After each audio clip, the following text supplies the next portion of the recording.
இன்றைக்கி வழக்கம் போல் நம்ம ஷெட்டை க்ளீன் பண்ண போயாச்சு. இன்றைக்கி டே 39 ஆஃப் நான் கோழி குஞ்சு வளர்க்க போகிறேன். இன்றைக்கி நம்ம செகண்ட் பேட்ச் சிக்ஸ்லாம் லசோட்டா போட வேண்டிய டே.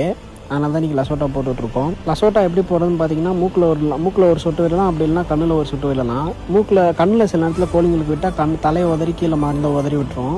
ஸோ அதனால் மூக்கில் விடலாம். மூக்கில் விடும்போது அது ஆல்மோஸ்ட் எடுத்துக்கும். அது குடிக்கிற மாதிரி ஒரு ஆக்ஷன் பண்ணும். அப்போனா நம்ம அதுக்கு மருந்து கொடுத்த மாதிரி கணக்காயிடும். கண்ணில் இல்லைனா மூக்கில் ரெண்டில் ஏதாவது ஒரு இடத்துல தான் ஒரே ஒரு சொட்டு தான் விட்டணும்.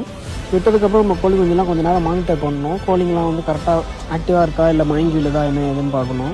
அப்புறம் இந்த வேலையெல்லாம் முடிச்சதுக்கப்புறம் நம்ம எல்லா சிக்ஸுங்களுக்கும் ஃபீடை கரெக்டாக அட்ஜஸ்ட் பண்ணி வைக்க ஆரம்பிச்சுட்டோங்க.